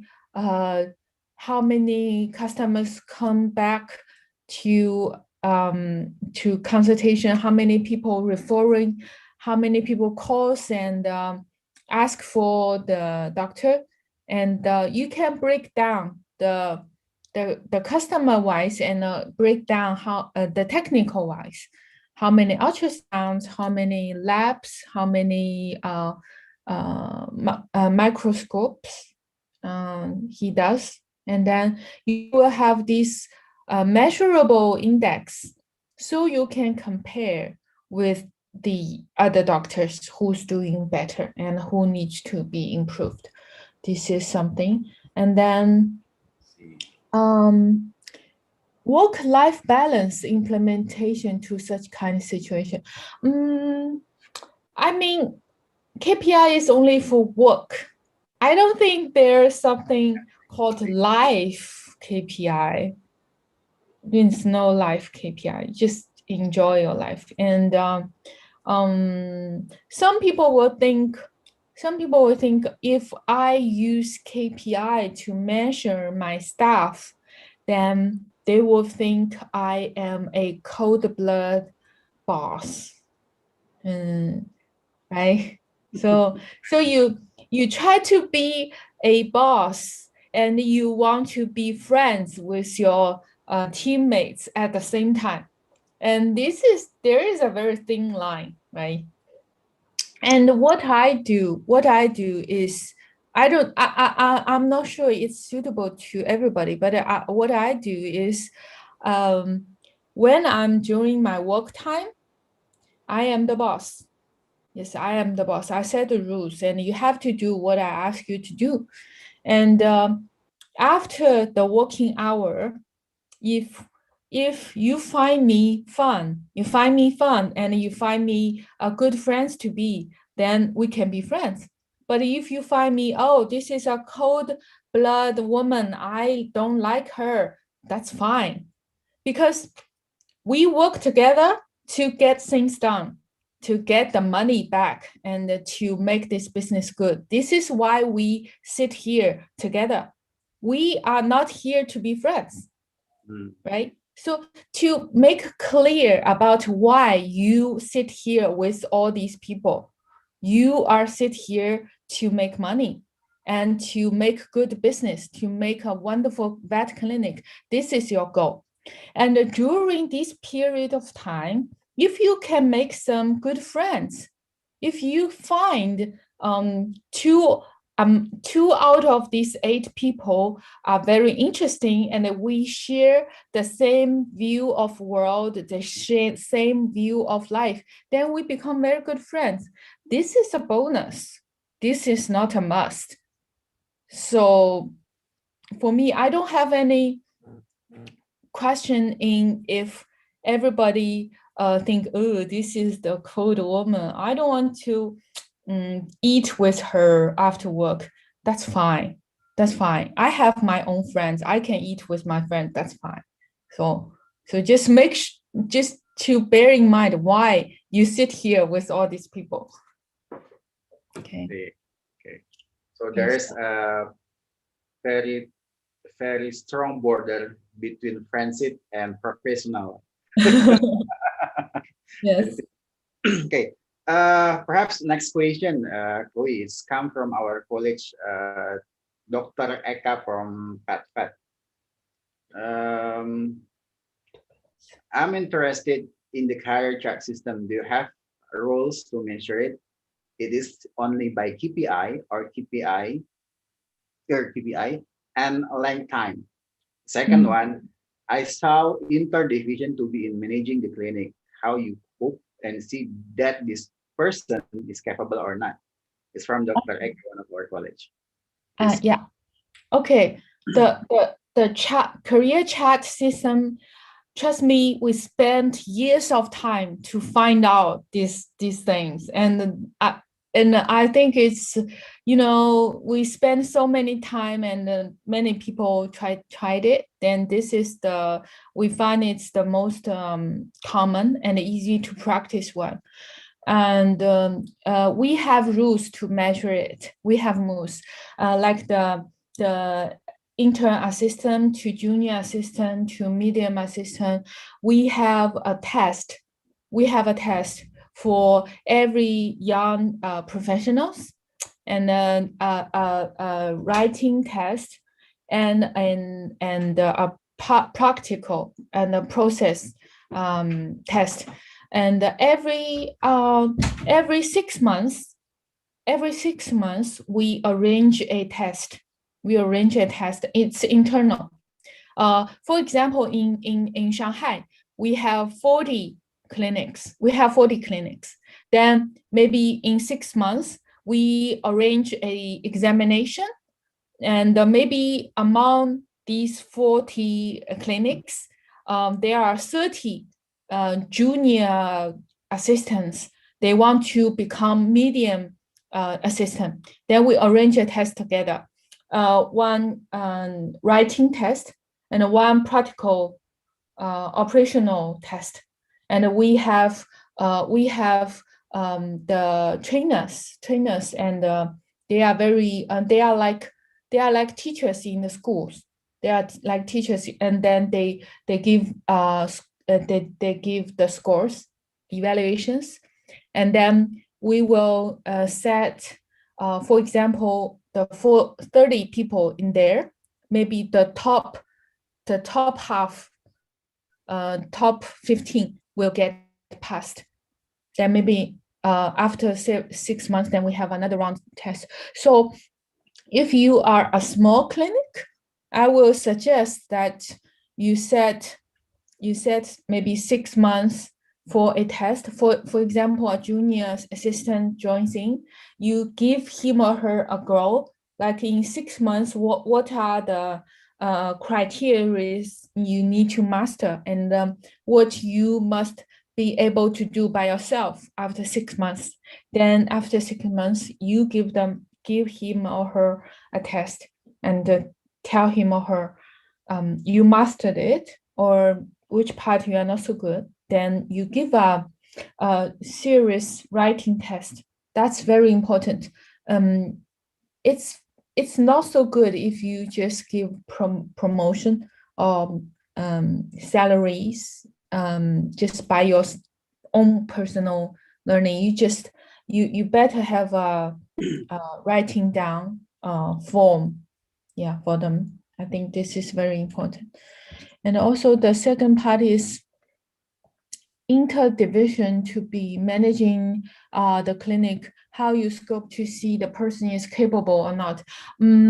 Well, first of all, we see the for being a managing people, you need to have some technical understanding, the basic knowledge of how the vet clinic or how the vet goes.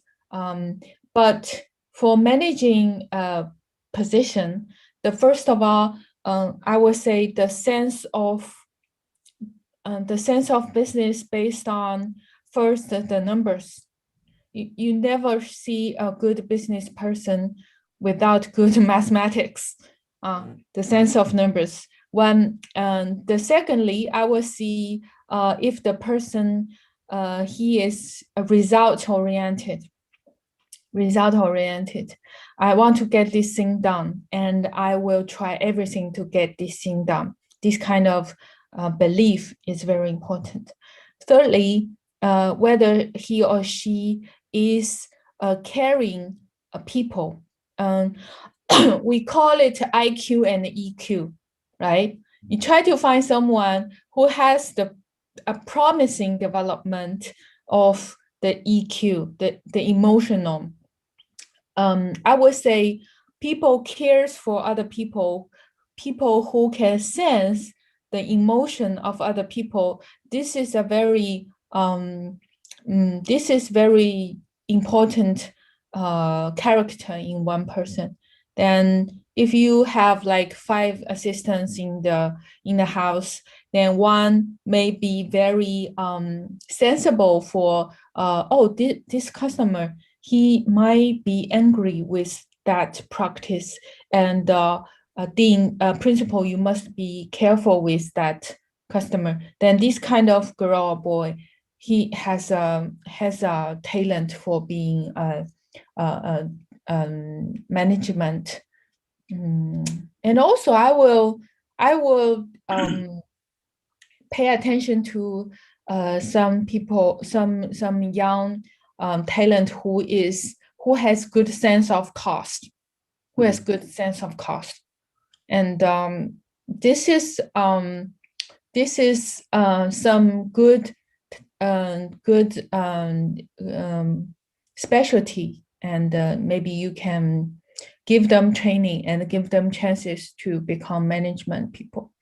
Yeah, it's good. IQ and EQ. Yeah.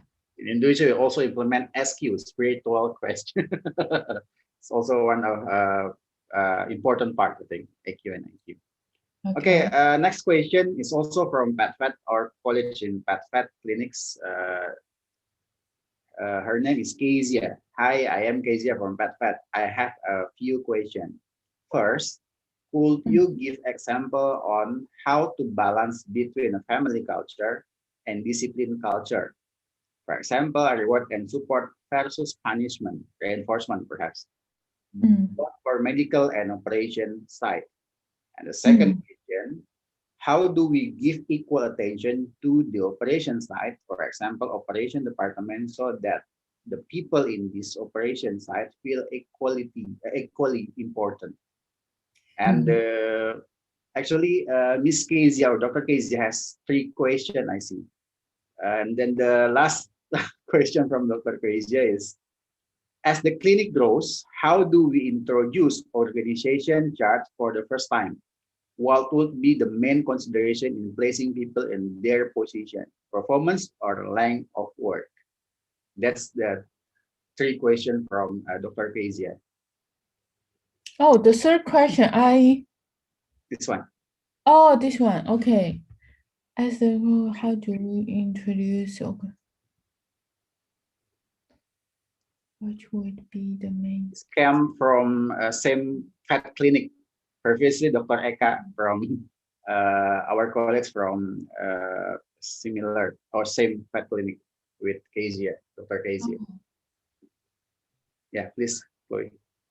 Okay, so for the first question, it's about reward and the support versus punishment. I think for punishment is something very hard for Asian people. I think because we think for example, if I punish Helena will think, oh, Chloe is bad and this kind of situation. But in Chinese we call it 对事不对人. We punish this this operation, or we punish this kind of result, but we don't punish people, right? Chloe is a very good person, but he does this mathematics wrong. I did the mathematics wrong. That doesn't mean I'm a bad person. So if you create this atmosphere in your vet clinic or in your team, that as long as you are a member of this organization, as long as you are a member of our family, we believe you are a good people. We believe you are a good person.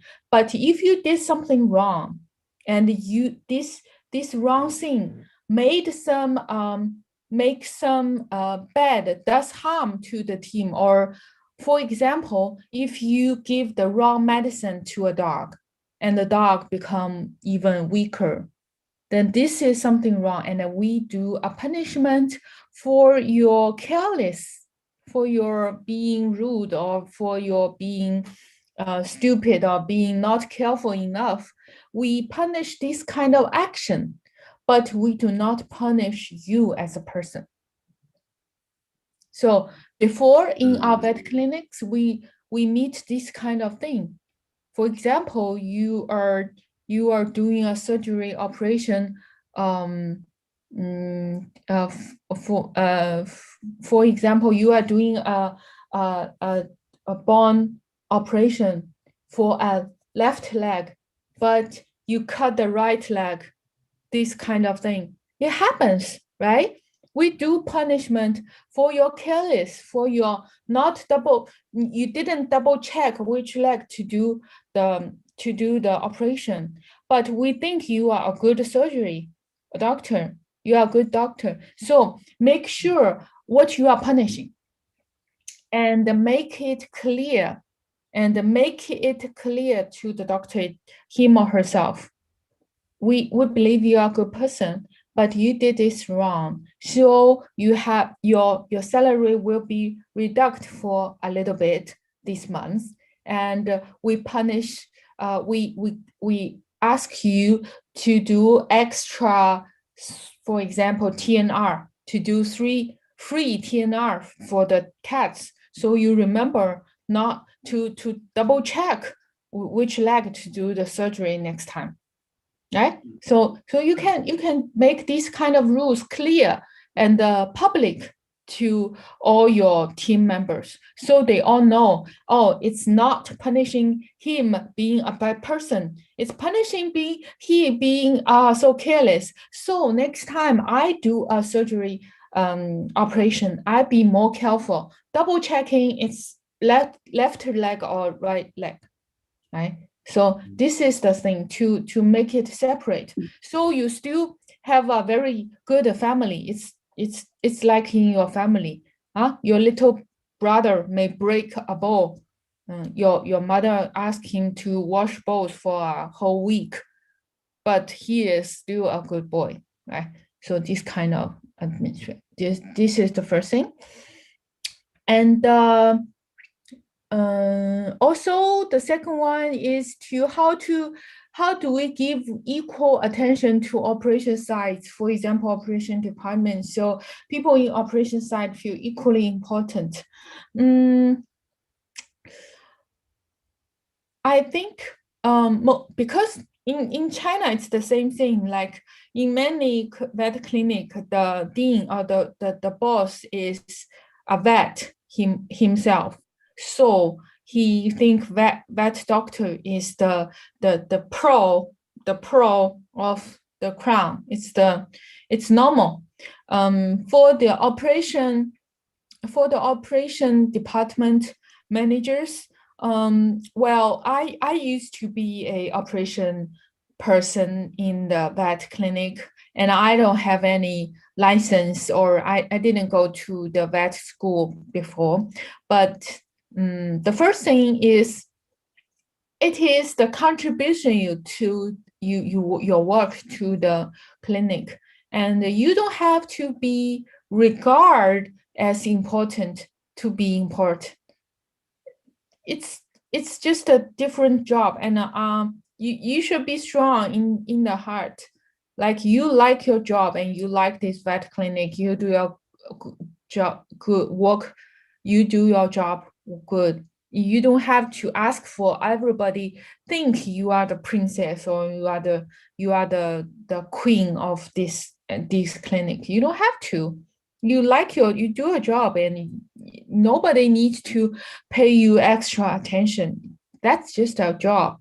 And also, if your job is, you do a job very good, very well, and very important, and then everybody relies on you, then you become important. So it's just like, for example, give an example, it's like the supply chain of a vet clinic. Everybody, every vet clinic, there are a half person making decision what to buy in the vet clinic. I think it's the same in Indonesia. In China before, there's a vet clinic, always a half person making decision what kind of things to purchase in the vet clinic, and then making, and this person is very hard because everybody else will think, you must get some money from this making decision, right? But only this person himself knows it's a very hard job to do the quotation, to view so many things, and to make sure every supply goes on time, and the clinic does not short of any equipment or products. It's very hard. But so you take this job, and maybe you earn extra salary because you do this job, and you cannot ask for everybody praise you for doing extra because you have to get paid, right? So I think every job has its good side, bad side, but if you are in this operation part, just try to do your job good, and everybody relies on you. Like the doctors, thank you for doing this operation job, and they feel like once we have this operation manager in house, our our clinic goes better, and the salary and the income goes better, then people will rely on you. Then you become important. It's not the boss says you are important. It's everybody's feedback says you are important. Yeah. Okay. Oh, the third one is also, how do we introduce the organization chart for the first time? What would be the main consideration in placing people in their jobs, performance, or length of work? I would say first time to introduce this organization chart, it's your management team. Once your management team agrees on what is the organization chart is and your decision, then you can release to your staffs and let them know. And for placing people in their position, we do both sides for we do both sides for the length of work and also the performance, half.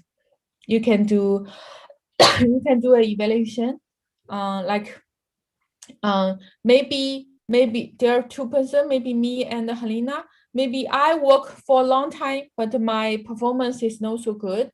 I got a 70 scores, and maybe Helena not so much long time in work length, but her performance is very good. She's got 75, so she's higher than me.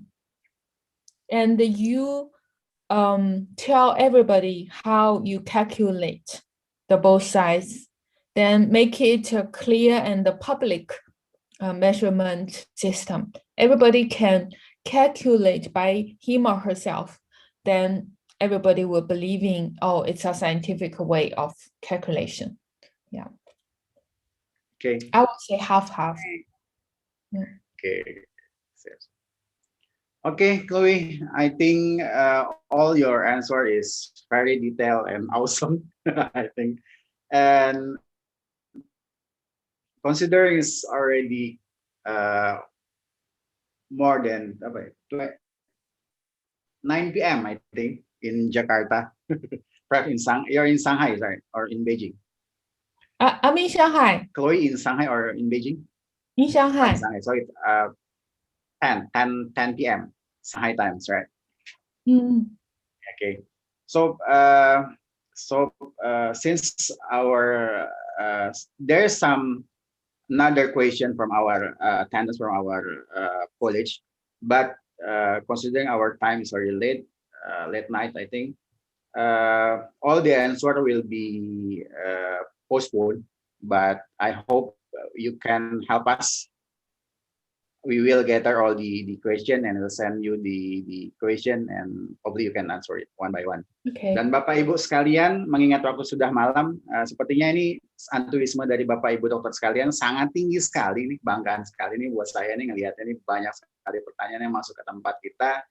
Tapi mohon maaf sekali, mengingat ini waktu juga kita terbatas, sudah cukup malam gitu ya. Mungkin nanti kami akan pastikan semua pertanyaan yang Bapak Ibu sampaikan akan kami sampaikan ke Chloe. Nanti dari Chloe akan menjawab dan mungkin disampaikan jawabannya melalui Ibu Herlina atau mungkin dari tim kami. Dan Bapak Ibu dokter sekalian, kami juga informasikan jika nanti ada pertanyaan tidak hanya menyangkut materi yang disampaikan oleh Chloe, bisa disampaikan juga kepada masing-masing PIC. Saya sedikit kirimkan bahwa kami lampirkan ke dalam chat yang mungkin bisa dilihat oleh Bapak Ibu sekalian di halaman chatnya nanti, atau juga mungkin akan saya kirim di chat. Ini adalah contact person tim special channel kami yang dipimpin oleh Pak Florencius Cristanto. Mohon maaf malam ini beliau tidak hadir. Flo sedang keluar kota, lagi ada berita juga duka juga yang dialami oleh Pak Flo. Besar harapan kami nanti apa yang disampaikan malam hari ini bisa menjadi pengetahuan baru buat kita, atau mungkin yang sebelumnya sudah tahu bisa di-refresh kembali, kemudian menjadi bekal kita dalam memanage atau mengoptimalisasikan fungsi SDM di vet clinic yang dipimpin oleh Bapak Ibu dokter sekalian. Saya mewakili dari manajemen CP Petindo, kemudian juga dari manajemen Bridge Pet Care, juga mewakili Chloe juga menyampaikan permintaan maaf jika ada kekurangan. Kemudian sekali lagi kami sampaikan terima kasih sebanyak-banyaknya buat kehadirannya. Kemudian jangan bosan-bosan ikut kita punya acara webinar berbagi pengetahuan, bukan bermaksud kami untuk mengajari, kami hanya berusaha sharing apa yang kami ketahui. Tentunya tidak ada kesempurnaan, karena kesempurnaannya hanya milik Tuhan semata. Jadi kita dalam fase belajar sama-sama, semua kita bisa saling mengingatkan. Terakhir dari saya, terima kasih. Alhamdulillahirrahmanirrahim. Assalamualaikum warahmatullahi wabarakatuh. Selamat malam. Saya kembalikan kepada Mbak Klarin. Iya, terima kasih Pak. Oke, Bapak Ibu dokter semuanya terima kasih sudah mengikuti nih webinar pada malam hari ini ya. Wah, udah lewat hampir 20 menit nih ya, antusiasnya luar biasa. Untuk informasi tadi udah disampaikan ya semuanya, kita punya beberapa Instagram, ada @loveyourpetid, lalu juga ada Nature Bridge, jadi nanti bisa nanya-nanya juga kalau misalnya mau info lebih lanjut. Oke, sekian dari saya, atau mungkin dari Ci Herlina, ada yang mau disampaikan lagi, Ci? Enggak, cukup, itu aja. Cukup. Terima kasih. Oke deh, terima kasih Bapak Ibu dokter semuanya. Baik, Pak Ci terima Her Oke, dan Chloe, thank you. Chloe, thank you very much, Chloe. Thank See you. you next our journey. Thank Thank you. you very much. Good evening. Good Good evening. evening. Bye-bye. bye-bye. Bye-bye.